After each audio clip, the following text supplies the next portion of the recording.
What is up? Happy Friday. Welcome to another episode of Extra Brains. I am your host, djWHEAT, joined as always by Anna Prosser. And today, for the first time, we throw an extra brain, another extra brain in to the mix. We can get. That's right. We've got Cody Connors joining us. Thank you so much again. If you've taken some time off this week with friends and family, we hope you had a good time, and we're very happy that you're here with us today. And I think we're gonna jump right into the episode because I'm sure people are like, oh, tell us about this extra brain that you brought to the show. So I actually want to pass the ball to Anna because as we've been developing and working some more on extra brains, one of the things that Anna said is that, you know what, we should think about doing something different around some of our like holiday or, shows of different periods throughout the year. So Anna, will you give us the breakdown of kind of this, how we put this episode together? Totally. Yeah. I mean, the cool thing about Extra Brains is that djWHEAT and Brit and I get to do whatever we want because it's our show. So that makes it really, really fun. And I've always liked, if anyone used to watch Eye on the Storm, which was my Heroes of the Storm show, we used to do for special events just a crazy different thing each time, and it kept things really fresh. It gave people special things to look forward to. So we thought we'd do something around this holiday weekend, but we weren't sure what, and then realized that our show would fall exactly on Native American Heritage Day, which is a day that I would love to learn more about, and I've specifically been learning a lot from following Cody on Instagram about Indigenous communities and trying to get more plugged into that. So we have an amazing resource just in our phone book, which is really exciting. We were able to call Cody and just be like, hey dude, do you want to come hang out with us and chat and teach us things and help us learn things and brainstorm with our chat? So that's why Cody's here, and I'll let him introduce himself, but every time Cody speaks, I learn something, and he's just a pleasure to listen to. So I hope you guys will welcome him. The format of the show will be similar to what we do. We'll have 3 brainstorms, but they won't be submitted questions. They'll be questions that we've kind of talked about that we think will be good to explore. And then at the end of the show, we will have a live Q&A where you can submit questions in the chat if you have questions for Cody. So without further ado, Cody, would you introduce yourself? Yeah. What do you do? Who are you? How would people know you or not know you? Sure. Sego, Skunagoaga. My name's Cody Guguila Galo Connors. I'm a member of the St. Regis Mohawk tribe. More broadly, the Mohawk Nation, which is one of 6 tribes in the Haudenosaunee Confederacy. I work in esports, strategic partnerships at Twitch, where me and a team sort of manage most of our external-facing esports partnerships. And I'm super excited to talk about this today because this is a topic that's obviously very near and dear to me. And I think that it's a topic that people, I think there's so many misunderstandings about what it means to be Indigenous in the United States and Canada. And I'm looking forward to doing my best to try and clear some of those up. You know, as we talk, I guess the big asterisk that I want to put at the top of the show is like, I'll talk about some things that are just, frankly objective, right? Like sort of how sovereignty works from a practical standpoint. But some of the subjective things, I can only talk about my lived experience. I'm not speaking for Indigenous people generally, right? The experience of a member of the Mohawk Nation is going to be like significantly different than a person from the Muskogee Nation. Mm-hmm. But I'm looking forward to really like diving in. And I think, frankly, I've known you two for nearly a decade now. So I can think of no better gang to do this with. Thanks, Cody. Yeah, I'm super stoked. And we usually start the show, too, by pointing out to our audience that djWHEAT and I want to recognize that even though the show often talks about our lived experiences, we recognize are often very privileged experiences and limited by our own experiences. So we always want to start out by saying, like, hey, we recognize that and we will do our best to accommodate it. But feel free to call us out if you're like, hey, this is a limited perspective and you should expand it and think differently about that. So I think hopefully Cody also feels comfortable doing that. And Marcus and I, in even preparing for this episode, have both said how ill-equipped we feel to talk about this Yeah. subject, which is a good reason to have conversations like this. Yeah, absolutely. And Cody supplied us with some great resources leading up to this. Cody, I didn't tell you this, but I watched that Kanehsatake documentary that you shared with us yesterday. Uh, like pretty incredible, first and foremost, that they have all that footage. And I'm sure we're going to talk a little bit more about this as the show goes on, but just want to say thank you for, providing that. It was a very enlightening 2 hours that I spent yesterday watching that. And I definitely feel like I have more questions as a result, which is great. But without further ado, before we jump in, I hope everyone have a good week. I just want to check in with each of you, Anna and Cody. Get some time off. Cody, I know you've got a little one running around now, and that's probably changing your life a little bit. So how's that going first? It's great. Having a kid in a pandemic was not what me nor the missus expected, but frankly, it's something that I'm actually very grateful for. Right. I every time that I mention to someone, I had a kid in March, and they're like, "Oh man, a kid in 2020, how crazy!" That's wild. And I frankly am I don't understand how the folks without a newborn in their life did it. It gives me an endless source of positivity to tap into. She's so curious and learning so much. She doesn't understand that the world around her is just a complete mess. Yeah. So I think that I'm really fortunate in that regard. So yeah, Ellen works in public education, so she had the entire week off. Twitch, sort of gave us Wednesday through Friday. So mostly been hunkering down.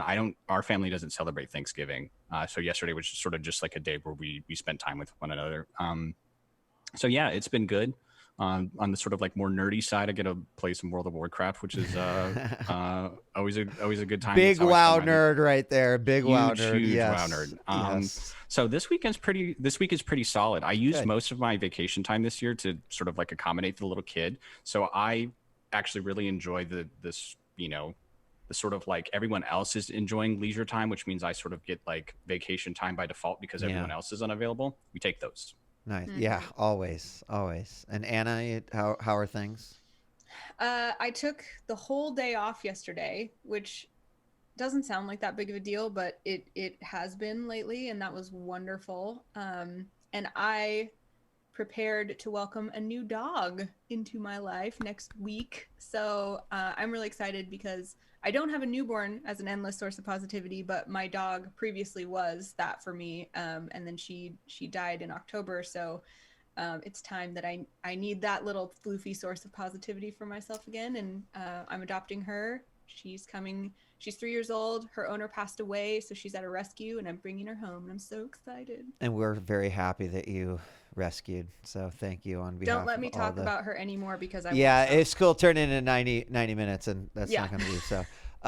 Great. So let's kick things off here with sort of our first one and talking a little bit about language and sovereignty. And what's the best way to approach this to start? So I think. Oh, I was just going to say that, for me, I want to make sure that I'm using the right language, and I want to talk about why using the right language is important. So that's where I would start. What do you think, Cody? I think that is a fantastic place to start. And I think that it's sort of keenly wrapped into sovereignty, which is why we ended up pairing these. I think so often when people talk about Indigenous issues or what they think Indigenous people are or aren't, a lot of it comes from a misunderstanding of how this works in principle with sovereignty. And then they're also just not equipped with the language to talk about it. And people a lot of times don't like being told that hey, your fundamental understanding of how this works in practice is incorrect. So a lot of times they get sort of abrasive when that's pushed against, when their worldview is pushed against. So this is why we wanted to start the show with this, because so much of the rest of the conversations that we can have involve us coming to this shared understanding. Mm-hmm. I think some of the topics towards the tail end of the show will be maybe a little more esoteric, what does land back mean as a philosophy? What is how important is decolonization to Indigenous people? How important is decolonization to non-Indigenous people? Right? There's a spectrum of sort of I guess wokeness that you will figure out where you want to fall on. But I think understanding sovereignty and the language to use when discussing Indigenous peoples is probably pretty critical to get to that point. Why don't you let's define sovereignty to start. Why is that such an important concept, and what does it mean? Yeah, sure. So I think sovereignty is maybe the most fundamental concept when understanding indigeneity, right? There's sort of this like myth which is, you know, mostly inaccurate and also very seriously toxic in the United States. And it's that, like, you know, someone's grandmother told them that their grandmother was maybe Native American, and you know, I guess maybe that makes me Native American or Indigenous, and you see this like a lot. People will weigh in on ideas and be like, oh well, you know, parts of my family are Native American, so I'm going to speak with some level of authority on this topic. And what people don't understand is that indigeneity is rooted in sovereignty, right? There are 560 plus federally recognized tribes in the United States, and there are a couple that aren't federally recognized that should be, and they're fighting that fight. But what's important to understand about sovereignty is these are nations, right, with their own governments, their own political systems, that other sovereign nations like the United States and Canada recognizes, right? So when your grandmother alleges that you maybe had a Native American ancestor, that doesn't make you Indigenous, right? Being a member of one of these nations is Indigenous. I've been using this example recently, and I think it's sort of like it's topical and puts like a pretty fine point on it. Earlier this year, Canada and the United States shut down their border, right, because of COVID. They felt that this was necessary to stop the spread. Yeah. My reservation straddles the southeastern border of Canada and upstate New York. My people could still travel freely between these two, you know, sort of settler states, because this is our ancestral land, and our sovereign nation had negotiated those rights with the United States and Canada. If you went to a border checkpoint and you said, like, you know, my aunt said that you know, we're a little Indigenous, they tell you to get out of the car, right? So it's like sort of you know, understanding this very binary thing, like being a member of a sovereign nation is like what makes you Indigenous. It's not necessarily like some family lineage, though, you know, that plays a part in your eventual citizenship in the sovereign nation. But I think that's maybe the most critical thing to sort of understand is like these are your people that are part of real nations that other real nations recognize. They're, you know, I can vote in our local government. I'm allowed to be certain places, own certain items that you might not have the right to own. And once you sort of understand that, I think everything else can make sense, right? And I think that's missed so frequently, and that's how we sort of get to this like very toxic, where like, you know, it's a little bit of a disappearing race. Is everyone Indigenous? Like, what does this person mean when they say they're Indigenous? Should I take them serious? Should I be skeptical? And that's why I think, you know, getting to language, when someone identifies themselves as Indigenous, I think one of the most toxic things you can do. One of the most toxic things you can do is immediately ask them to credentialize themselves by sort of like blood quantum. How Indigenous are you? That's like a real big no-no. And it's very, you know, very typically the first thing that people do, right? Because they have this sort of like idea of what an Indigenous person should look like. And you should, most of the time, I think, like probably the you know, the first question and maybe only question you ask us if someone identifies themselves as Indigenous is like, what tribe are you from? And their answer will largely inform you if you're, you know, how skeptical you should or shouldn't be. But, you know, sort of understand when that as a non-Indigenous person, it's not your responsibility to play investigator right off the bat. Can I ask a question? And maybe we're jumping to language too soon, but you know, this is something that even walking away, having watched the documentary, I've heard you say Mohawk Nation. I've heard you say Mohawk tribe. So Yeah. what is sort of the distinction between the two? I don't think they're interchangeable, but I don't know. So I'm hoping you can. Yeah, sure. So I'm a member of the St. Regis Mohawk tribe, right? Our reservation is in Akwesasne, New York. That's the federally recognized tribe that the United States government recognizes. But I'm more largely part of the Mohawk people, right? And they're, you know, you mentioned Kanehsatake. There's another reservation called Ganawage, Six Nations. We're all sort of part of the same lineage of people, but I'm a citizen of the St. Regis Mohawk tribe. More broadly, you know, Mohawk Nation generally. So it's perhaps a clerical in that regard. Would that be an analog in any way to like, I'm an Oregonian and also a United States citizen? Yeah, I think Okay. so. Yeah. So saying your tribe is a subset of your nation. I think that that's probably an approximate analog. Okay, good.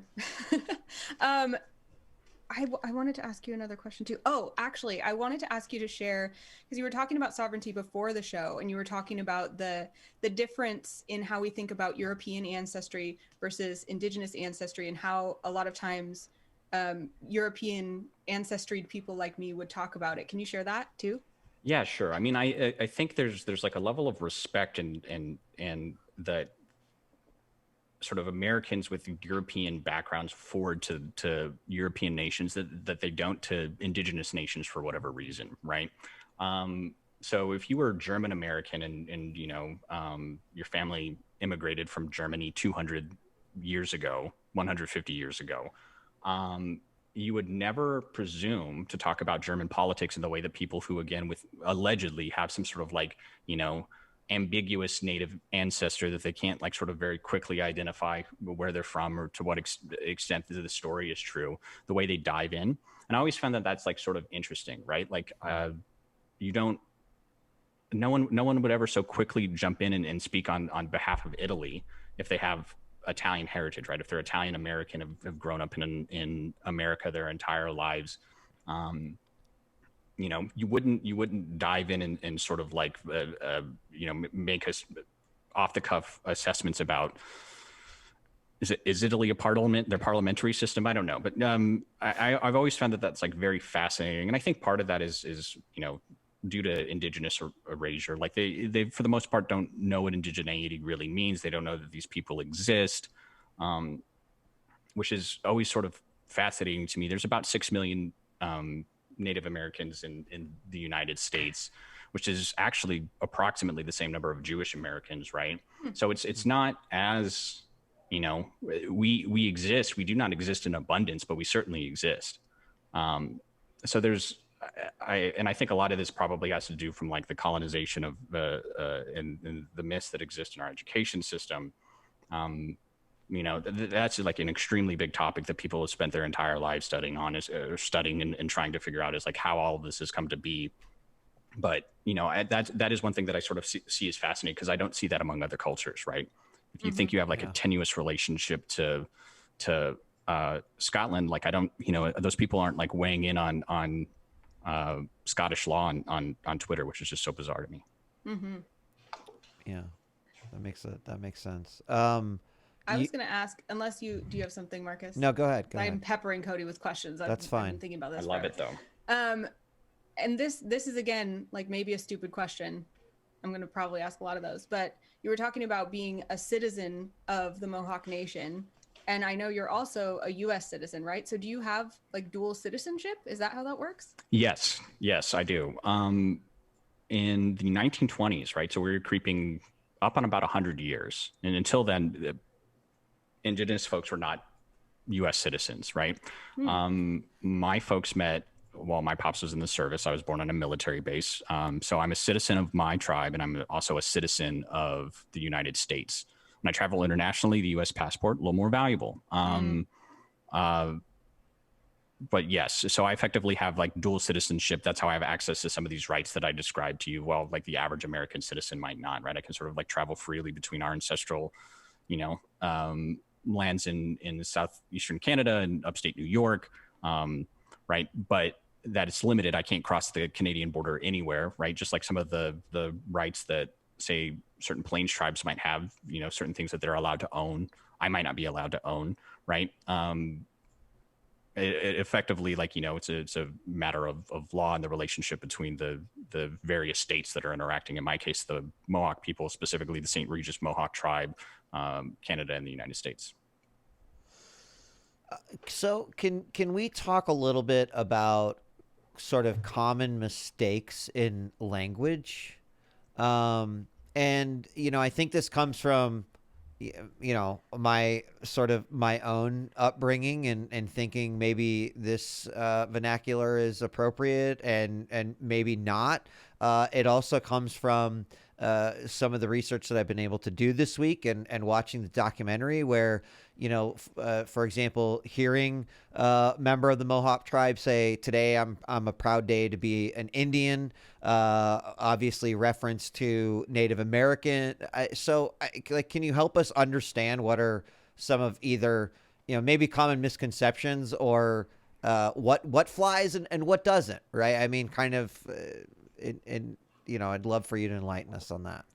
Yeah, sure. Right. So how you prefer to be called, what you prefer to be referred as is largely a matter of preference. I would say generally no non-Indigenous person should ever refer, and this is like a hard and fast rule, no non-Indigenous person should ever refer to sort of like Indigenous people as a group as Indians. That's like a big no-no.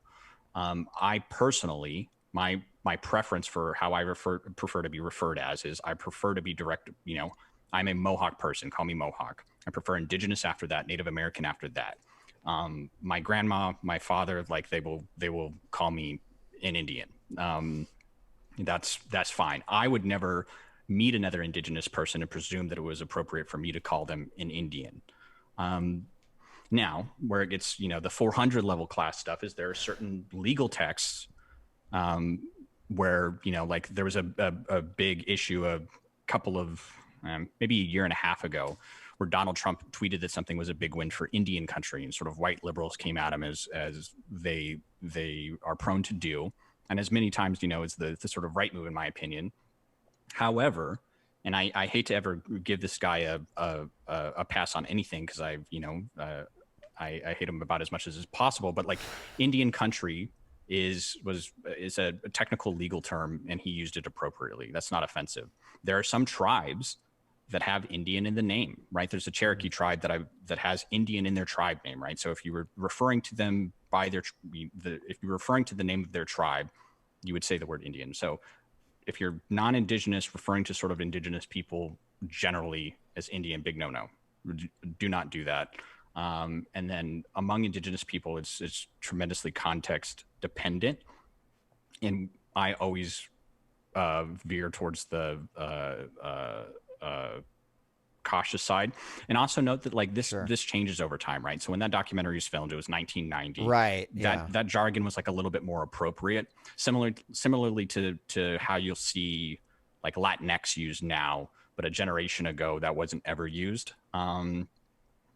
So, keep in mind that these things evolve over time. General rule of thumb in 2020 is like, don't refer to folks blanketly as Indian. Right. Can you talk about, just in case someone's watching that maybe doesn't have access to this information or it's the first time they're hearing it, why isn't Indian an appropriate term to use?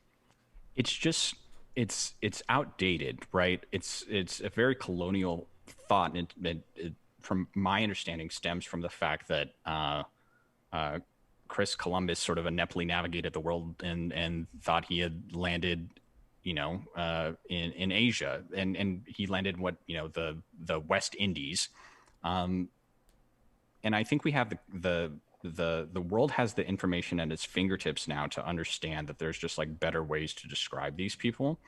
Again, my preference, when possible, is just to always refer to the person by the tribe they're from, and then do Indigenous after that. Some people don't, some people have no preference between Indigenous and Native American. I would liken this to say, like, if you knew someone was Korean, you would refer to them as Korean, right? But Indigenous is akin to, say, like, referring to someone as Asian in this metaphor. Not inappropriate, but you could certainly be more precise with your language. Gotcha. Yeah. That makes a lot of sense.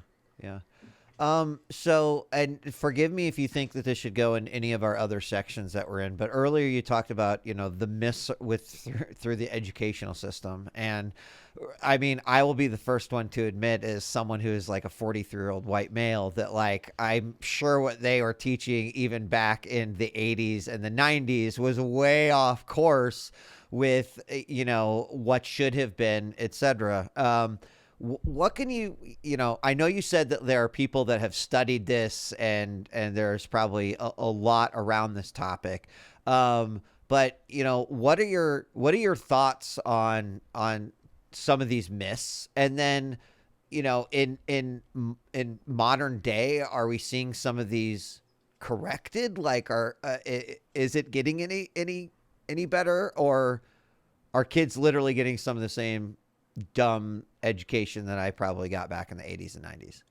I think it sort of varies based on where you call home. I think broadly it's getting better, and this is mostly due to the incredible work of educators who are getting more and more educated on this issue. We were doing some like daycare touring for young Connors when we thought that she would be able to attend daycare, right? And we went to this place that was like, newborn through pre-K. And they did, in my, assessment, they did like a fairly adequate job of being more, they did a better job of dispelling some of like the big American myths that I think were really systemic in sort of our education. The idea that like America is the most exceptional nation in the history of mankind, and that's absolutely obvious. And anything that was maybe bad could be overlooked, and certainly the things that were absolutely bad could be overlooked. So I do think it's getting better. I think in some states that skew more conservative, right, like the education isn't changing as rapidly, but I'm optimistic that it's changing generally, probably more slowly than it should, but generally, right? And you see a lot of schools hire like DEI specific positions, and stuff like that goes like a long way. And I'm glad to hear that. I can't help but think, and again, maybe this is for, we move the discussion as it needs to, but I can't help but think there is a gap in there, right? That's represented by generations where, unless they go out and do and educate themselves, they are probably walking around with a fairly incomplete or accurate education in regards to all of these topics, versus a newer generation where, as you mentioned, schools having DEI experts, on staff, and even some teachers just going out of their way to make sure that that is a part of curriculum. Would you say that's accurate? That like there is a maybe one or two generations that sort of carry what I would say is inadequate education on all this? Yeah. Yes, absolutely. Right. And this probably isn't too dissimilar from a lot of more sort of like nuanced social understandings about, like the civil rights movement. Just like we see people tend to be more informed about all of these social movements, right? Like, one of the things that I do find very reassuring is so my wife's like a high school guidance counselor, and she says the extent that these folks are in tune just greatly outpaces our generation, which is just one generation ago. So I think that there'll be these like blind spots. I'm hopeful and optimistic that the folks in these generations that were sort of like served up this inadequate version of American history don't really understand like the plight of Indigenous peoples or the successes of Indigenous peoples, right? I'm optimistic that those folks have the opportunity to learn too. It just requires a little bit of work because they have to revisit it, while the other folks are hopefully to a greater extent getting exposed to more accurate information. A lot of the stuff that we learned even when I was a kid is just like ahistorical. It's just not true. The idea that this was like sort of like an untamed country, untamed continent, and Europeans came and they found these savages that couldn't just couldn't in their wildest dreams be enlightened as the white Europeans. That's like ahistorical. Right. They just had like no technology. All this land was going to waste. I mean, Indigenous folks boasted some of like the best wildlife management practices in the world. That's just a matter of fact. Indigenous people also were about 200 years ahead on hygiene from their European counterparts, right? But like white folks have like a really great marketing engine that are able to tell these stories They're savages. They were so primitive, right? Like the Haudenosaunee people, my people, were among like the first, practitioners of representative democracy, right? And that's like not Right. conjecture. That's, the United States acknowledges that now. So there's just like so much that needs to be undone. And that's like, it requires like just a tremendous amount of effort, an exhausting amount of effort to sort of like decolonize the way that you think. And, and it's difficult for our peoples too, right? Because like our peoples had to live in a world where these myths were beaten to them too. I think, a really critical part of colonization to be successful is like instilling a negative self-image in the colonized. And it requires a lot of work. It requires just like a tremendous amount of work from Indigenous people. It requires a tremendous amount of work from Indigenous allies. But I'm optimistic about it. That's a really good place to transition into our next block, actually, because you're talking about education and how it incrementally is kind of getting better every year, or every generation, hopefully. And I was thinking about my education, where I think that the limit of what I learned about the colonization of the United States was at least like, hey, Europeans came and they did something really bad, and that was really sucky, and you should know that was bad. The end. And that was kind of where it ended.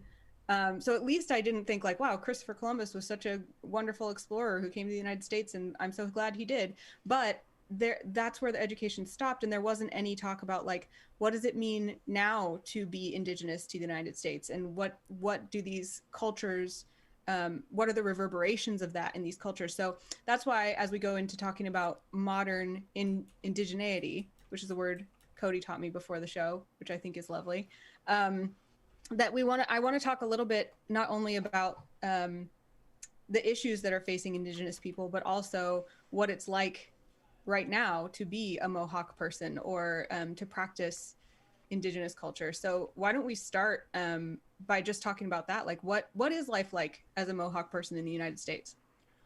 I feel very fortunate to be part of the generation that I'm part of.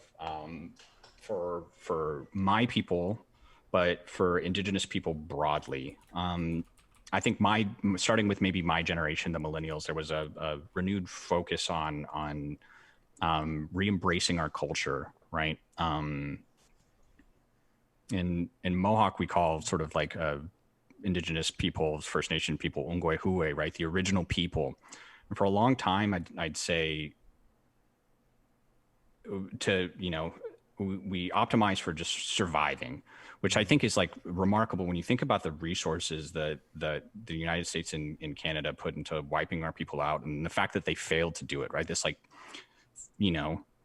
350-year-long sustained campaign to eradicate a group of people, and they just like failed to do it, try as hard as they did. But we had to survive through that. And to survive through that, I think we lost a little bit of ourselves. The use of our language was diminished pretty significantly, but we're seeing like an uptick in that. So there's about 30,000 Mohawk people, about 10,000 language practitioners, and a fraction of that are fluent speakers, but we're seeing that increase all the time. Like I have a very, very rudimentary understanding of my language, and then I didn't even start that journey until my 20s, right? My pop's really basic understanding of his language, right? Because like for him, if you were speaking Mohawk frequently, right, that was like the thing you could do to most ensure your success was like be as adjacent to whiteness as possible, right? And that was just like a surviving tool. And we're in a place now where we're seeing like more folks embrace their roots. Like kids are speaking Mohawk more frequently at home, usurping their parents and their knowledge. So I think that's fake or great. And I'm like so excited that I get to live in like this period where we get to embrace that. And I think that itself is just like a huge success.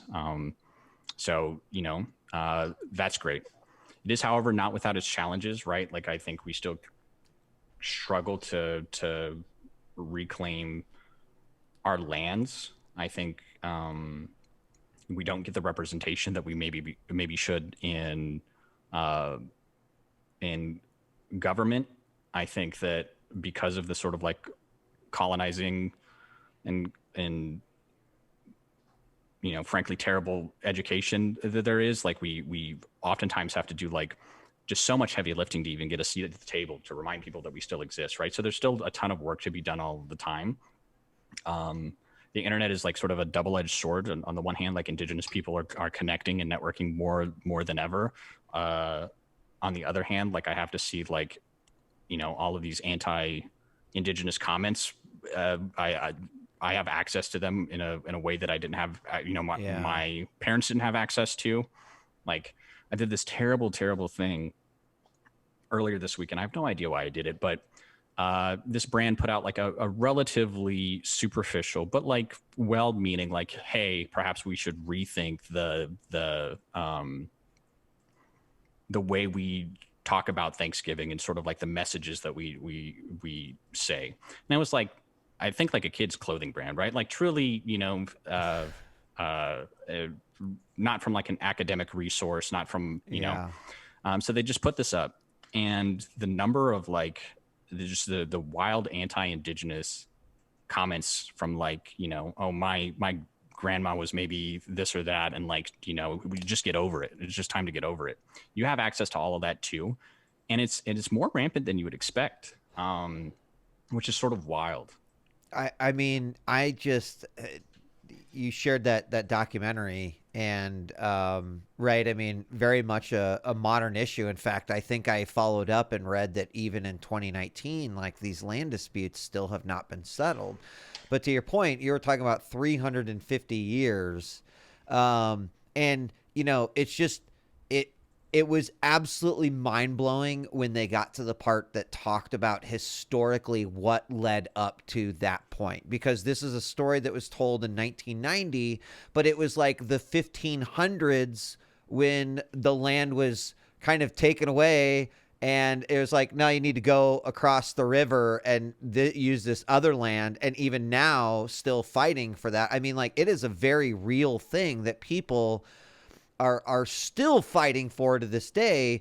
I can only imagine that government only makes it 1,000 times more difficult. But Cody, I mean, guess what I'm trying to say is like even in this, you are seeing you're like what you are describing, right? Is just the get over it. Like, hasn't it been long enough? And to me, I was like, I have respect for anyone who fights for what belongs to them for over 300 years. Like, that is, it is both sad and scary and very impressive at the same time. But it was shocking to sort of see that all unfold, not only in a modern era, but then to see historically that it never really stopped. It almost seemed like it was just a repeating pattern. Yeah. I mean, so one of an important thing to keep in mind about sovereignty is like, okay, Canada, the United States recognizes these sovereign nations that we're a part of, right? That doesn't mean that they're not going to exert force against them, right? Think about sort of like political affairs globally, right? Like, just because you're a sovereign nation doesn't mean that this other nation is not going to enforce its will upon you. And that happens all of the time. In fact, I think in Canada, there was, and my Canadian law is not what it could be because I don't live in Canada, but there was the Canadian Supreme Court, like recently being in the last 30 years or so, was talking about like, what do reparations mean? What's acceptable as we engage with these these sovereign nations embedded in our sort of settler state. And it was seen as progress at the time, but the ruling had this like footnote that was like, we want to do this. This is our goal. This is our intent. We want to be more cooperative allies. Footnote, unless it's sort of like in the against like the prevailing economic interest of Canada. Otherwise, like all bets are off, right? So it's like you get like, okay, it's impossible to ignore the history. We want to do a better job of being allies. Like, you know, the sovereignty is understood. We'll do our best. Then you read the fine print, but it's like, but, you know, if we decide that like it's in our nation's best interest for any economic reasons to blow this shit up, like we'll just do it. Yeah. And that's sort of the world that you live in. And you know, that was ultimately what ended up happening with Oka, and you see this happen all of the time, right? Like you exert your sovereignty, and then the United States or Canada says, listen, you're exerting it just a little too much, and we feel like we have to step in, and that's like just an insane place for you know, a nation to be, just constantly under the thumb of you know, the United States and Canada, as you're trying to, like, you know, really embrace culturally and exist in like sort of a sovereign way where you're making, you know, autonomous decisions for your people and things like that. I'm sorry, Anna, I'll That's shut okay. up in a second. Has Canada or the United States, has either of these nations handled it better than one of the other? I mean, I'm not asking you to basically, you know, like put U.S. on blast or whatever. Okay. Not necessarily. I think they're both pretty abhorrent. So that's like the place I'll put them. I'm not. Okay. You don't have to give it to any one of them for doing better. And that's sort of, you know, where it's funny, you know, on the heels of the 2016 election, and then frequently in the administration sense, you see all of these. Time to pack up and go to Canada. We're going to Canada, and it's like, they're fucked up too. And it's like, it's really bad. And I was actually talking to a First Nations friend, and in some ways, like, the racism is just like more sinister and overt in Canada. It just like is. There's this sort of like weird, and this is annoying as hell, but like there's this, you know, like in the United States, like once you passed all this sort of like white people checks that they have for you to prove that you're an Indigenous person, there's like a little bit of like, oh wow, that's exotic. And then in Canada, they're just like racist ghouls a lot of the time. And this is like expressed in just like, you know, there was a recent dispute, right? So the Micmac people have they're allowed to fish outside of season in their ancestral lands, right? And it very similar to the footnote I described earlier. They're like, the language is ambiguous. They're like enough, you know, for what is appropriate. You're not allowed to like sort of like go buck, but like, you know, it's fine if you fish out of season to take care of your people, is the extent of the law. And this drove the commercial fishermen crazy recently. They started like sinking boats and stuff. And, you know, you would presume that this is like a relatively straightforward, like, okay, this is the law, which, you know, white people insist that the law trumps, you know, sort of all moral judgment frequently, but like, hey, this is the law. And they're like, well, that's not fair. This just like isn't fair. And you would like check the comments, you know, our friendly neighbors to the north would just say like the most abhorrent things, threatening to shoot people. And you just like don't think that it exists, because like Indigenous people are so frequently forgotten about. Yeah. You say forgotten about, and you've used the term erasure a couple times, which I think maybe some of our viewers might not be familiar with that word. What does erasure mean, and what are the impacts of that are happening right now? Yeah, erasure is like, you know, the truly taking an eraser to history and contemporary society, and just like erasing these people from existence.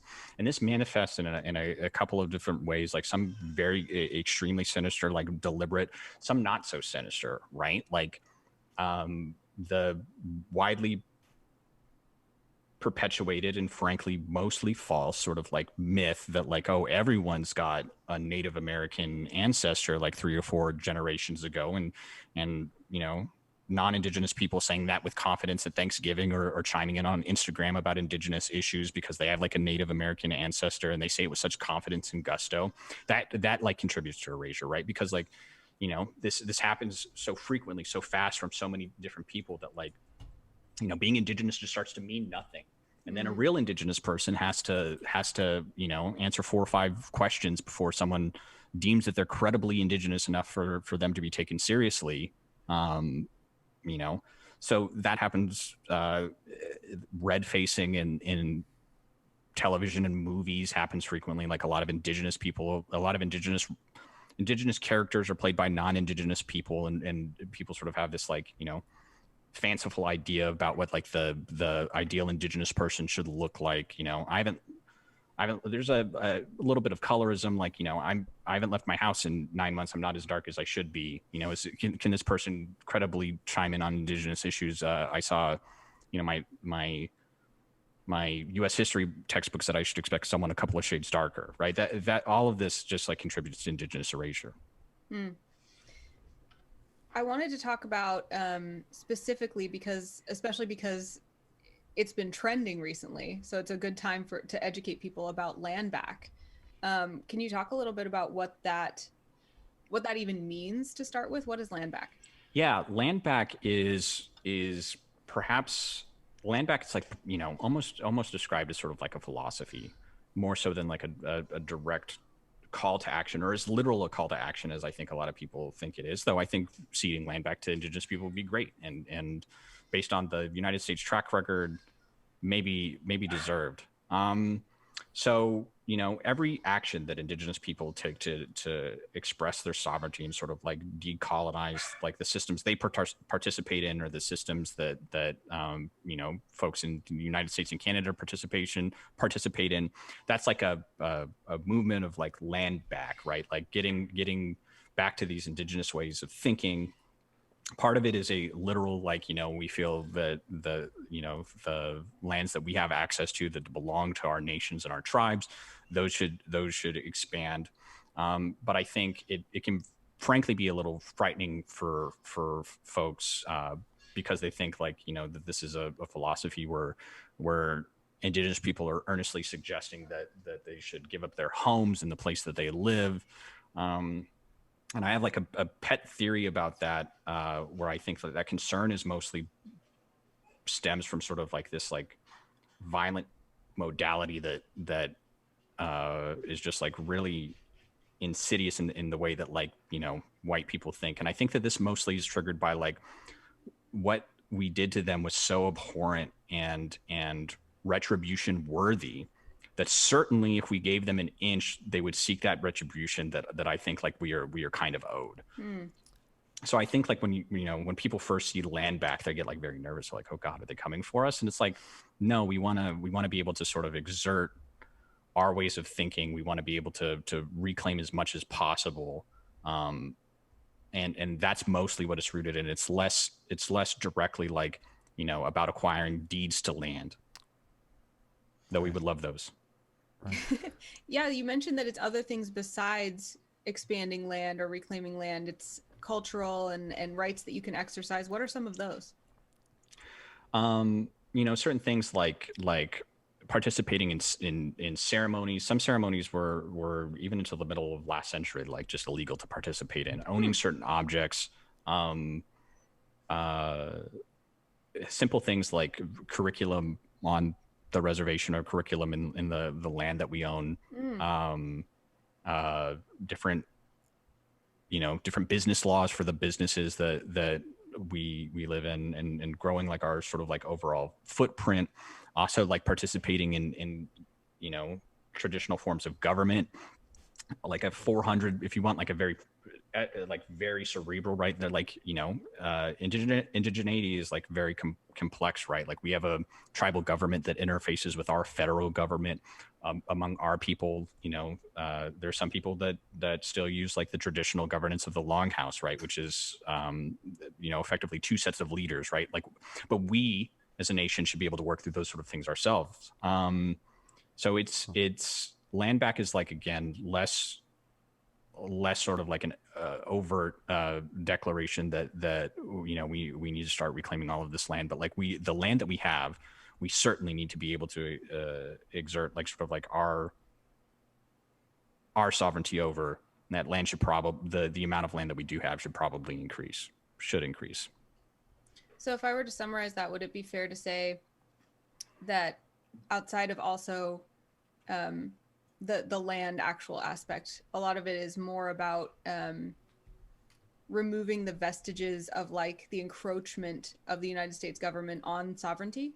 Yes. Cool. Well put.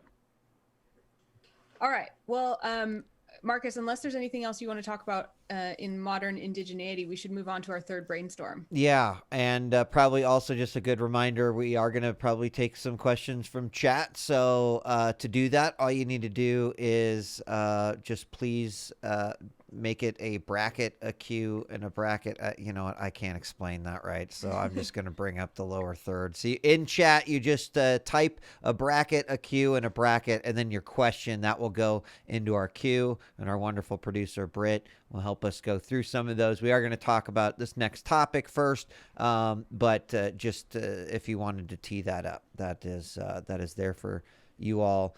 Yeah, I mean, honestly, I feel like I have a lot of questions, and I know in our third brainstorm, kind of engaging with Indigenous communities, I just want to throw it out because I think it's fresh in my mind. I mean, Cody, you know me, so you know that in some ways I want to be like an esports historian, but you know, history in and of itself is something that I just care about so much, right? Like, it doesn't matter what aspect of history that might be. It seems to me like that's the best way that we don't repeat mistakes, that we acknowledge the trials and tribulations of people, places, and things and what they've gone through, right? It's just something that's very important to me. And that's certainly not the case for a lot of people.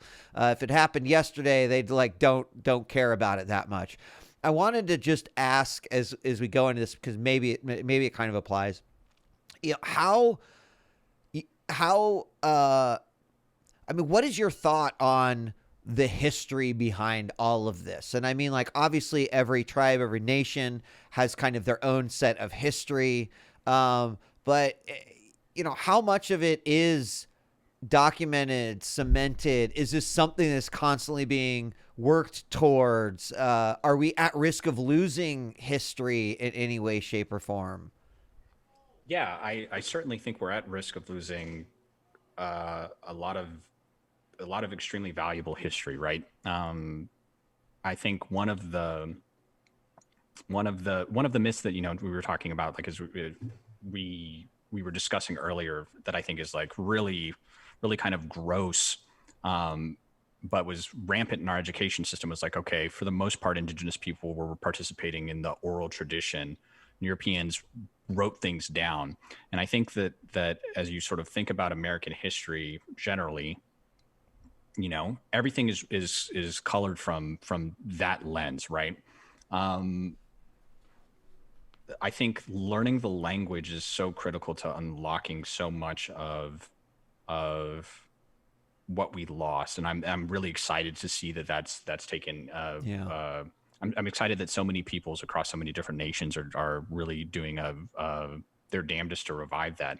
But it's so tenuous. It's so tenuous, right?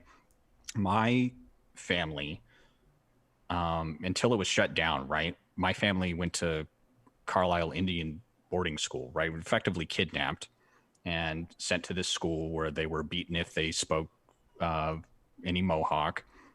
You know, Wow. They spent their summers with white families where you know, they were taught to, you know, be good little Mohawk children and as approximate to white people as possible.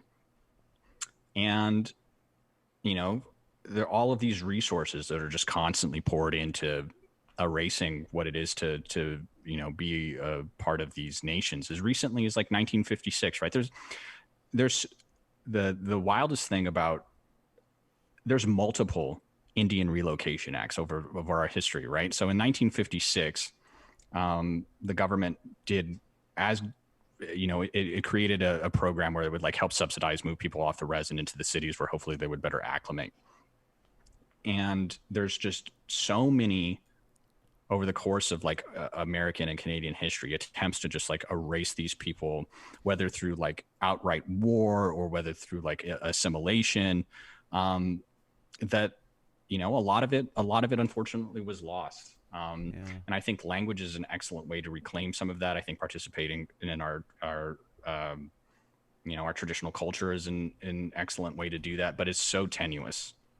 I read this story a couple of years ago where Sac and Fox tribe was participating in like a federally subsidized language program, and they participated in it for 2 years before the government, the rule was you could participate in 2 cycles and the government would cut your funding. So it had the most nascent steps done to help build this program. And there was a particularly bad flu season, and most of the fluent Sac and Fox language speakers were elderly. There was like a particularly bad flu season, and they lost like 33% of the fluent language speakers they had. Wow. Right? Wow. It's that the margin is that thin, right? That's wild. Yeah. When I'm hearing all of this stuff, and we're thinking about how to engage with Indigenous communities, I'm thinking about how, as I've become more interested in educating myself, I'll follow people on Instagram, I'll try to watch documentaries, read books, all of those things, but a lot of that can also lead to kind of this armchair advocacy kind of feeling of like I'm taking in a lot of information, but I'm actually doing nothing. And I think a lot of times also our reaction is like, how do I throw money at that to make it better? So if someone is watching and they're saying, okay, I want to start engaging, what are some of the ways you would encourage them to engage? And what are some of the ways that you would say, don't take this route? Certainly. I think I encourage everyone to do this very simple first step, and that's just look up whose ancestral lands you're on, right? It takes moments to do. I tweeted yesterday a link. It's native-land.ca. You punch in your address and you'll figure it out. I think that first step, that already puts you in sort of like this higher echelon of allyship, right? That a lot of people just aren't participating in. It'll take you moments and memorize it, commit it to your heart, and then look into that and see if there are programs that nation or tribe is doing that could use help. It's sort of funny you mentioned the money thing. That can be, money is unfortunately always valuable to everyone who's participating in sort of like these capitalist states, but the amount of value we assign to it just sort of varies. Ellen recently was her school was trying to get an Ohlone speaker to come speak at their school because of, Indigenous History Month. And they approached it very transactionally. And it was like a student that reached out, and I don't fault them for that. They did it like very respectfully. And there was like a gentle rebuff from the Ohlone person that was like, listen, this is, you want me to come and share this, like, increasingly hard to find ancestral knowledge from my people. And, like you shot me a cold email and asked me how much this would cost, right? So do so understanding that like the sort of like epistemologies that you operate in, right? Like the worldview that you've built for yourself, like actually just might not, it might not be commensurate with theirs. So tread lightly. But there are programs that you can, we discussed this, I think, at the pre-show meeting, right? There's like land taxes that you can participate in for some tribes where, you effectively donate you donate a tax to a trust for the tribe as a way to repatriate like your occupation of their land. If the tribe or nation is if that's something that they do and you have the means, I encourage you to look into that. But be keen on being like a participant in that community and exchanging value. And sometimes you can exchange value in non-monetary ways. It's real easy to like punch, $50 into PayPal and like call it a day. It takes a lot more work to be, like a real ally who like is eager to exchange like, time, energy. So tread lightly, but like, walk in with like an open mind. Marcus, do you want to go? Because I feel like in this episode I could just keep peppering Cody with questions, but I'm the trying same to make sure thing. that I'm also trying to make sure we stay within some of our buckets. And we'll get to our Q&A, and I'm sure some of this will come out. I want to just ask a question, Cody, based off of what you just kind of said. in terms of, tread lightly, right? That certain types of support might not be within the same world. Do you get that loud and clear? I know that there are many times reservation that say, for example, I know like Omaha tribe was one, Pawnee tribe, big around where, I mean, the city that I live in is named after Omaha. And I know to the north there are several reservations. So is supporting goods from the reservation, services from the reservations, is that a positive way to interact? Yes, and I think that this is great because this sort of like ducktails into the a very very complicated and nuanced discussion about like appropriation. So yes, absolutely right. These folks are still interested in feeding their families, and they're hoping to receive compensation for their labor. So yeah, absolutely. I so support local indigenous businesses, support non-local indigenous businesses. I think all of those are like great ways. And I think one of the nice things about that is like they through their business have already sort of indicated to you what is an appropriate. They've flagged implicitly that they're willing to participate in this by the fact that they're running that business, right? So it's it removes some of like the is this or isn't this appropriate, right? If the door is open for business, it's open for business, and that's great, right?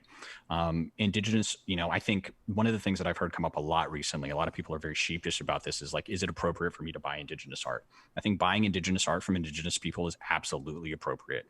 I think one of the things that makes it, it requires a little bit of work for you, and occasionally that can thwart an otherwise good-natured person from participating, right? Because they're so used to going on Amazon and typing in the search bar like Indigenous art, and they're like, oh, whatever, be here in 2 days.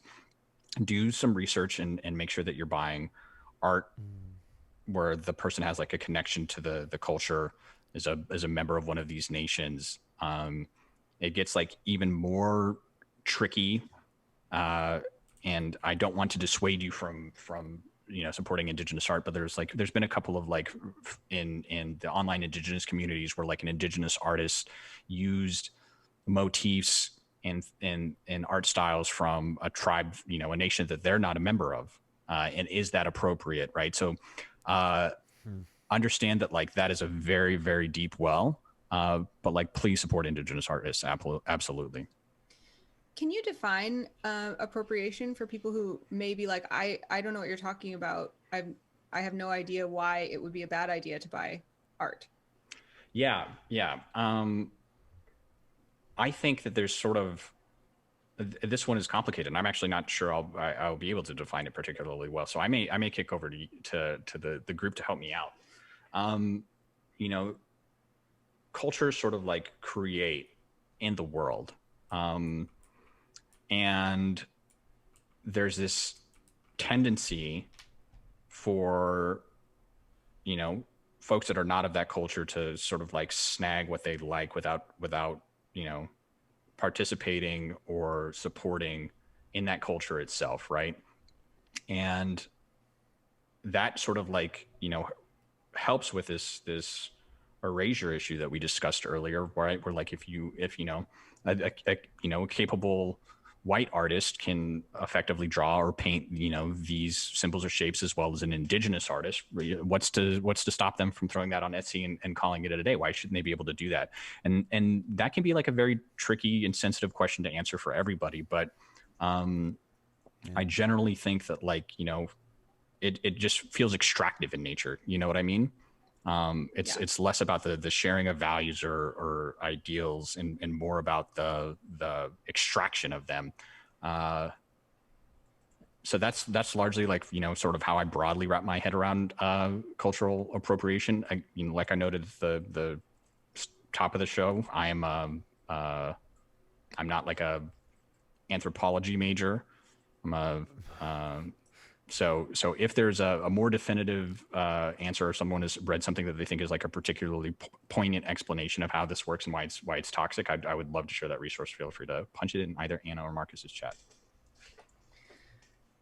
I was thinking, you mentioned dream catchers, and I think that's like a super good example that makes this really concrete for people, where growing up in Portland, Oregon, dream catchers became a thing that all these like third grade girls like me were like, oh, that's so cool. Dream catchers are such a cool concept. They're really easy to get around here now. I have 2 really cool ones and they're this color. And not really being taught what a dream catcher means, other than like it kind of protects you from bad dreams or something, you know? Yeah. And you were mentioning that goes even further. Can you talk about dream catchers as a solid example, maybe? Yeah, sure. I mean, like, I think you probably shouldn't be buying dream catchers at all. No one, yeah, but specifically, like, you know, I think putting in the legwork to if you really want one, you know, from my understanding, I believe it's their origin is from the Ojibwe people, and you know, understanding what their real value is, understanding who or why this person made this, why it's appropriate, and if it's appropriate to be, you know, traded or sold to you is critical. Getting like an indigenous item and you're like, I think it's like supposed to catch bad dreams or something, and like maybe that's cool, and maybe catches good ones too, is like, and I have no idea if I got this from an Ojibwe person or not. Like, I maybe got it from someone who saw an Ojibwe design, or maybe someone who saw someone who got it from an Ojibwe design. I think that's like, you know, it's like so quickly spins out of control, and you end up with like a bastardized version of the intent. And sometimes these are like sacred symbols that you don't want to, you know, tread on too. Like, I see so many good spirited folks say like, oh, this actor that I love is my spirit animal. And it's like, well, this is like a sacred ritual for a people. You know what I mean? Like, it'd be like inappropriate, I think, to borrow from other religions in sort of like this lighthearted way. So yeah, I think there's a lot of legwork, and frankly, a lot of people aren't willing to put that legwork in when they see something they want, or there's language that they want to use. But I do appreciate sincerely the people that do work those steps. It's interesting also because, as you said, appropriation is an extremely nuanced, difficult to understand, difficult to talk about. It's not an easily binary conversation. But I think also one of the things that has helped me to understand it is also thinking about privilege in it, because yes. When you're talking about not borrowing from other religions, I think sometimes people would bring up like, well, why is it cool that people can like wear cross necklaces even though they're not a Christian? And starting to think about those in terms of like, well, the United States has historically favored white Christian people, and they've been able to fully express themselves and have been able to, exist in this place that is more privileged than perhaps somebody who is practicing a religion that is in threat of being lost and is misunderstood and being erased. So again, that doesn't mean I'm saying like, yeah, everyone should wear Christian iconography without caring where it comes from. That's not what I'm saying at all. But I think I'm saying that well, what about this attitude and the binary attitude doesn't really fit what the concept of appropriation is actually trying to address. Does that sound like an appropriate way to explain it? No, I think that's actually excellent. I'm really glad you put it that way, right? There was periods in American history where if you had any of these indigenous symbols or indigenous items in your home, that, you know, you could have got killed. Mm-hmm. And now that that's not the case, just being like, I think it's kind of cool, I'm going to throw it above my bed, I think is, you know, it feels inappropriate. And it's like a very nuanced conversation, right? And I'm aware of some sort of like prominent, very loud folks on the internet that think like cultural appropriation doesn't exist at all, and America's like the great melting pot. I sort of fall in the camp where I do think it exists, and I do think that there's ways that it's harmful. So yeah, extremely nuanced conversation. I can only speak from sort of like my lived experience, and yeah. I mean, it also kind of plays into what we were talking about a little bit earlier in terms of, losing history. And I mean, totally inappropriate, but that scene from Idiocracy where they're going through this museum and they have like a T-Rex fighting against an army, and they're like, this is World War II. I feel like without securing, right, or excuse me, without protecting really what some of these symbols mean, what some of the things as far as like the culture and with spirituality, etc., that by sort of mislabeling these things, right, cultural appropriation, also we lose like the history and the meaning of those, and that's just a big part of it. I more or less, this is just an observation than anything. I wasn't expecting you to respond, but I feel like that has such a key point to play into the history element of it, and not losing that. Well, I do want to give people a chance to ask Cody questions. So, as we wrap up this conversation, Cody, what would you say if you're going to give our audiences kind of a last word or a first step, or like, what would you send them back out into the world with from this conversation?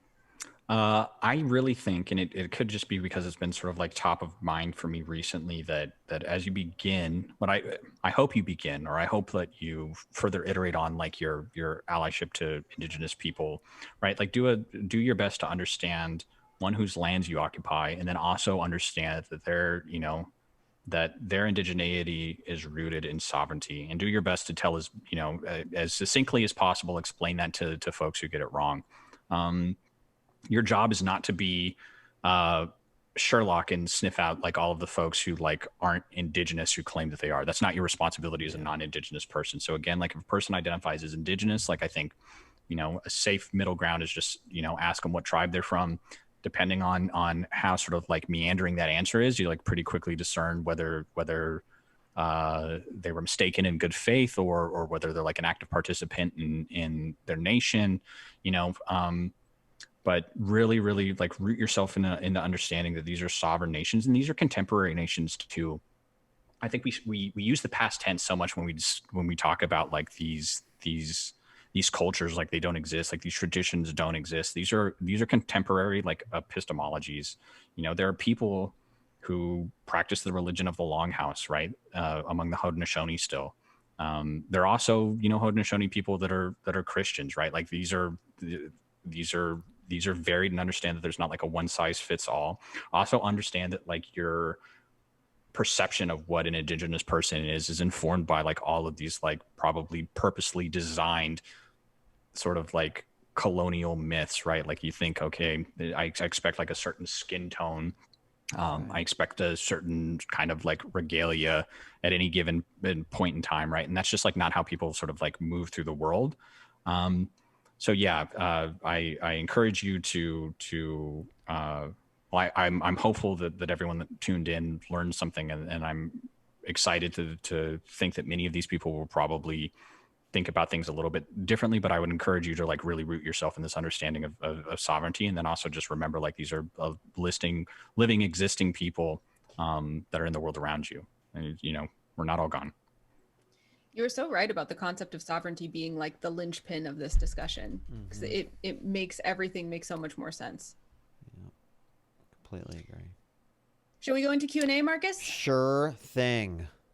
Let's do that. And remember, if you want to submit a chat question, you just need to use *Q*, and Brit will see your question. We won't always take all the questions. We don't have time to, but she will try to choose some of the most common or best. So let's start with Captain Fuzzkill asking, if you can prove that you have an Indigenous ancestor, is it possible to become a citizen of a tribe or nation? Yes. So each nation will have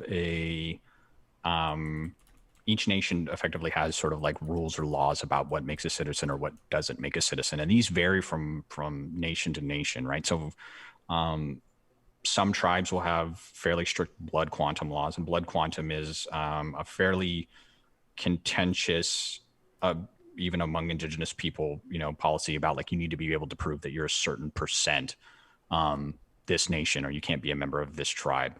So my tribe is like 25%. The Cherokee tribes, from my understanding, like you just need to be able to prove like you had a direct linear ancestor to the folks, to someone who is listed on the DAWS rolls, right? So you need to begin that journey with like a pretty solid understanding of where your family came from, right? And I think that's why, like, a sort of like weird side note, but like these 20, these the DNA test things where it comes back and it's like, okay, you have a certain percent of what like some contextless scientist says is like North American or South American Indigenous, gene in you. It's like, it's not an Indigenous person's responsibility to help you with that labor. It really isn't. But yes, like it is totally possible for you to, if you have like a solid head start on where you need to look to like join become like a citizen of a nation, become a member of a tribe. Each tribe has different enrollment policies, right? So it'll be pretty varied, but it is possible.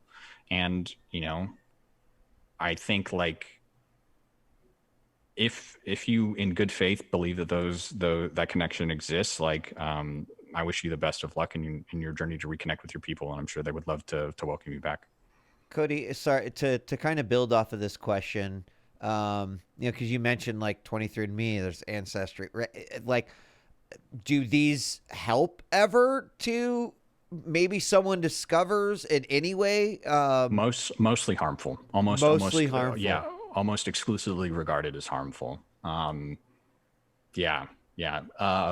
sort of like a very, and this is, I'll keep it brief because I'll spin out of control and I don't want to offend anyone, but like, Elizabeth Warren's gaffe about her ancestry, which I think is gaffe is being about as generous as I can be with that, where she alleged to have like a Cherokee ancestor, fundamentally missed the notion of sovereignty, which again is so critical.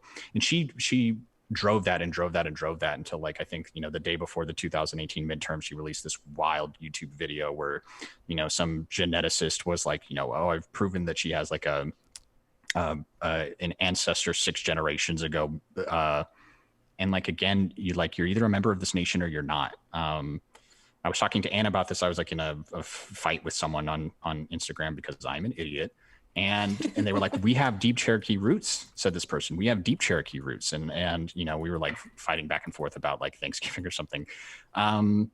Like the Cherokee people don't think you have deep Cherokee roots if you're not a member of that nation, right? It's less so you claiming a tribe and more so the tribe claiming you. And those rules will vary. And it's not, tremendously exclusionary, but like you're a citizen of this nation or you're not a citizen of that nation. And for the most part, no one, I'm unaware of like any Indigenous people that are like over the moon about 23andMe and some, vehemently against. I wanted to, we had another question that's similar to this from Robsel about, can you marry into a tribe? So I think that there's a lot of questions about like, what are the ways that you could become part of a tribe if you aren't currently? And I would guess from what you said, Cody, that you can't speak for all the tribes because it sounds like they have all sorts of requirements that are different based on their own sovereign ideas of becoming part of that tribe. And B, that the main thing that you're trying to say is know your heritage first and then ask those questions about whether or not you belong to one of these nations. Would that be correct? Yes. So sort of topical example, my wife is white. My daughter is Mohawk, right? Like Ellen married me. She's not like a member of the Mohawk tribe, and she will never be a member of the Mohawk tribe. My daughter, Kanehsatake, is Mohawk. That was my question. Yeah. That's cool. That's super fascinating. Really good questions, guys. I think we have time for just one more, I believe. Yeah, I think I can read this one. It's a little bit small text, but I'm going to do my best with these old man eyes. Galati on 2000. So the question is I'm from Germany and heard on a podcast today from a person brought up in Ohio that they were taught in school about the first Thanksgiving narrative. Pilgrims arriving at the east coast of what is today the U.S., being taught by indigenous people how to survive in this harsh environment. What is the historical truth and what is a myth? So yeah, juicy and topical one. Well, not juicy as much as it is sad, right? So there's this myth that the Mayflower landing at Plymouth Rock, right, was poorly equipped to handle a brutal United States winter, and a local tribe helped shepherd them through that, and they, came to a table and celebrated Thanksgiving and something about cornucopias. The truth about this is that the folks of the Mayflower enjoyed the bounty of a tribe that had been eradicated by disease, and had most of their agriculture remained, from which they were able to plunder, right? Because the tribe was no longer there; it had been mostly wiped out by explorers and settlers that had come before. Let me see. I'll link it in chat. I'll try and I just read like a really great article about it yesterday. So, the indigenous folks of the area did help the pilgrims out, but sort of not in the way that was expected. The local peoples were for the most part decimated, but their agriculture remained, and the pilgrims were able to take advantage of that existing infrastructure. No cornucopias to be found. Yeah. Right. Thank you for any resources. All the ones that you shared with us beforehand were great. And, between the nativeland.ca, which is a great site too, and anything you throw at us, we'll make sure we share those as well in all the VODs and everything. So great. Yeah. Marcus, do you want to talk about the resources that Cody did share with us before? So there were a couple of books, and you might have to help me, Cody. I remember there was There, which is a fictional book, I believe. And which I think does a really excellent job of sort of explaining the contemporary indigenous experience, right? Because it's so varied. So while fiction, I think, the author is indigenous, from what nation he hails from, unfortunately eludes me, but the quintessential urban Native American book, in my opinion. And I'm gonna put these in the channel, so Britt, if you could help us with that. And then I'm very much, I do read, but for learning, I'm a very visual learner. And so the Kanehsatake 270 Years of Resistance is a documentary. It was done by CBC. It is from, I believe the documentary was from 1993, but it talks about the events of 1990.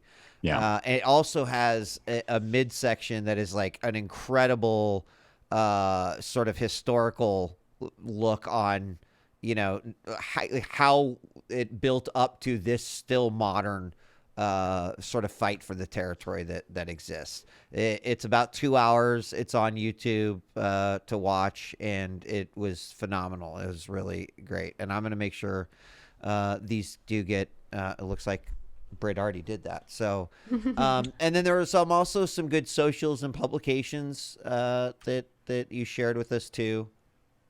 And I put those in there as well. And I wanted to thank you for watching, especially with, sort of one day's notice. That documentary, I think, is like such a, besides being incredibly produced and telling the story very effectively, I mean, those are my people. So I care about that a lot. And I think seeing that, a nation like Canada is having armed conflict with the Mohawk people as recently as 30 years ago is like very important, and understanding that these are just versions of the same fights that have been happening for the last 350 years. Right. I think, it's much more Canada, the United States, their relationship with Indigenous people is much more foreign affairs than it is domestic policies. Right. And that was, a 2-month-long armed standoff between Canada and the Mohawk people in your lifetime. And people just don't know that this happens. So I sincerely recommend watching that. And and some of those people who were like actually very young in that documentary are among our most like respected and influential elders in our communities. So I'm very grateful for that story being told. Yeah, I'm grateful for you sharing with us too, and I do look forward to sort of learning and understanding more. So all these resources are phenomenal. Thank you again. I want to say thank you to everyone that submitted questions. There were some good questions, some that we had as well. So thanks for chiming in with those. We do have to wrap as we reach our time limit for the day. So Cody, I kind of hand the microphone to you first to wrap up. Any final words that you'd like to share with the audience of Extra Brains as well? I want to thank everyone who came and took this time. This isn't, it's the day after Thanksgiving. It's the holiday season. I understand that everyone's time is precious, so I appreciate everyone coming and participating. I also sincerely appreciate how well behaved the chat was. I had, minor amounts of anxiety about what I expected to see. Even as a Twitch employee, I'm aware of how untenable these chats can get sometimes, and I think everyone did an excellent job. So I appreciate that sincerely. I also wanted to thank you two. One for I think it cannot be understated how grateful I am that you before even asking me about this, that this was something that you were thinking about. I wish that it was happening more frequently, but I am profoundly grateful that you guys invited me on the show. I could think of no two other people that I would rather do this with. I mean, I've known, I was thinking about it today before I hopped on. I've known you two a third of my life, right? We're old friends now. Yeah. So thank you for having me. Thank you for giving me the opportunities to talk to your communities. I know that those communities are precious, so thank you. Well, and I'll echo that thanks back, because I know that these topics are really close to your heart and also can be taxing to talk about, and represents a lot of work that you have done. So I just want to make sure that's recognized, that this isn't something where it was just like, I just flippantly come on and I talk about these things and it's easy and fun. It's also something that is of very high value that we were able to experience and receive from you. So thank you so much. Yeah, thank you. And Cody, before we go, if people want to keep up with you, or they want to see your next project, or they want to engage with you in any way, how can they do that? So I mostly exist on Twitter, and that's twitter.com/Evoli. I talk a lot about Indigenous issues and write like extremely fried esports tweets. So you get like a pretty, it's just pretty varied stuff on there. We're talking top tier shit posting here all the time. Oh, it's crazy. Yeah. My audience is like the 100 or so full-time esports people that are just like so exhausted and tired with all the insane esports stuff they have to deal with. And also, so I want to take a moment. I had this sort of the opportunity to, speak from a place of expertise and encourage people to be sort of like more open-minded about a community. But I did make I want to acknowledge that I used the word insane and crazy in this show, and that's ableist language, which I've actually been trying my best to do a better job of stomping out. So I want to apologize for using that. You know what, Cody? Since we're throwing some thanks around here, I've been making content for a long time here on the internet, and there was a time where I was just a very loud and obnoxious dude that was just yelling into the internet void about every video game issue or esports issue. And I really appreciate the idea, because it's been the friends around me who have helped me realize this and empower myself to do it. But like, I am 43 years old this year, and I still feel like I have so much room to grow and so more ways to expand my own mind and to understand people better, to understand cultures better. This year has been an incredible wake-up call for me in a lot of ways, between COVID, between BLM, between what's going on in politics and the election. So I just want to thank my friends, Anna, Cody, you are definitely in there, Brit also, for allowing me to do that, and also my community, because this isn't the content that I was making 10 years ago, but I'm really damn proud of the content that we are making now. And I'd expect that you see, more of that type of content out there. So I appreciate you two so very, very much. So thank you for that. And Anna, why don't you give us our final words to wrap up? Sure. Just thank you everyone who came to discuss. Remember that you can submit questions or topics to talk about by using !submission in the chat. You can submit a question for a forum, or keep it in mind, we'll be back next week at 1 p.m. so you can type your questions in chat then. We hope you found this informative. I certainly have, and I'm excited to see you again next week. But for now, bye-bye. Thanks for joining us. Bye.